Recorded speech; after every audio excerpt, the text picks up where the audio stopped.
G'day.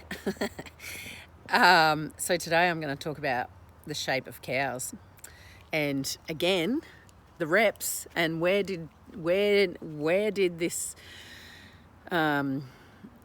where did we lose our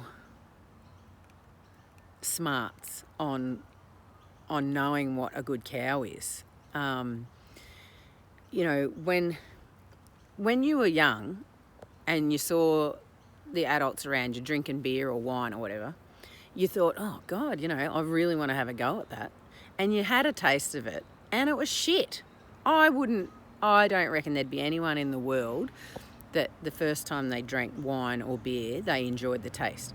But it's probably most of us, have all made ourselves believe that we like the taste of it so that we continue to drink it. So I'm saying that because this has happened, in my opinion, to the shape of cows. So we've all been led to believe that the shape of a good cow is to have a level rump.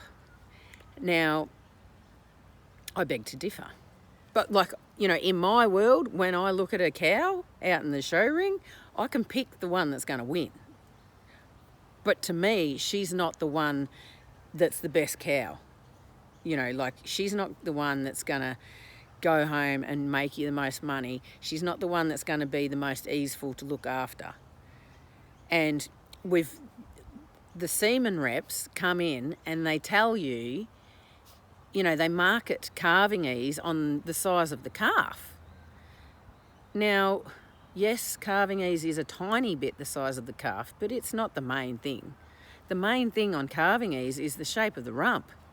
Now, if you look at cows, way back, like Brahmas even, the cows that are self-sufficient, so yes, they're beef, the Brahmas are beef cows, but, their hips are up here and their pins are down. They're not level like dairy cows are these days. They're down like this. And yes, their tail head comes out mostly in line with their top line, so they have a straight top line, but their pins are down. Their pins can be probably 5 inches lower than their tail head. That's what calving ease is. So we've been led to believe that calving ease, we have to breed cows with wider pins for calving ease. But a calf doesn't come out between the pins. It does now because that's what we've bloody done. But a calf comes out over the pins, under the tail head, over the pins. So narrow pins is good because the calf comes out and all the muscle from the pins up to the hip, up to the tail head relaxes, and that's where the calf comes out. So basically from the pins up to the tail head is just sort of sloppy, and it's a beautiful big opening for the calf to come out. It's not trying to force its way up over these high pins and under the tail head. We've created a tiny little space for this calf to come out. And so when did we allow that to happen? And why did we allow that to happen?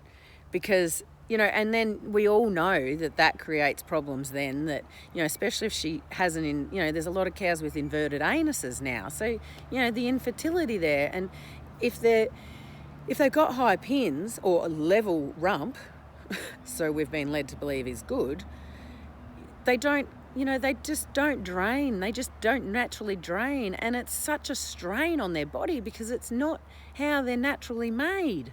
It's not we've changed the shape of them to now it takes a vet to bloody keep her alive.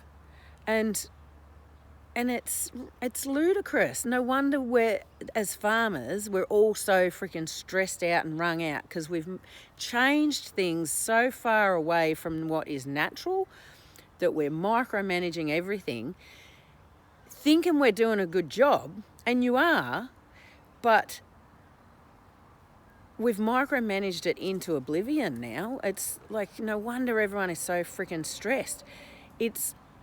We need to go back to the lower pins. And, yes, the tailhead stays up, but the lower pins, so the calf comes out over the pins. Yes, if you had a herd of cows like that and someone come in, they'd think they're ugly and they'd probably laugh at you. But who gives a shit? You'd be the one that would be cruising in life because your cows are low maintenance. And, you wouldn't be any good to the semen reps anymore because you wouldn't be buying their bloody spiel that they give you when they come in. And, I'm not knocking the reps. The reps are conditioned and brainwashed like we are. They believe what they're selling as well. But who's behind that? Like, who's behind, us, telling us and creating this picture of the ideal dairy cow? Like, who's behind that? It's probably the freaking pharmaceutical companies, because they need to perpetuate their story so that, if cows were self-sufficient and calved with ease, we wouldn't, mostly we wouldn't need the vet and the drug companies. So it's like, so my reason for posting this is to get you thinking about why do you believe the bloke or woman that drives in your driveway, knowing full well that their job relies on you spending money with them. So even though they say they've got your best interest at heart, and they might believe they've got your best interest at heart, ultimately they want you to spend money. And they want you to spend money, perpetually. Like, so, multiple times a week, in a semen sense, multiple times a year. So, if you breed cows that, if you buy a bull that changes the complete rump structure of your animals and brings it back to natural, you don't need the semen reps anymore. And you don't need the vet for calving, and you don't need a calving ease bull and all that stuff. So comment below, because I'm really interested to see what you think, and just to hear your thoughts about it. So have a great day and enjoy contemplating that.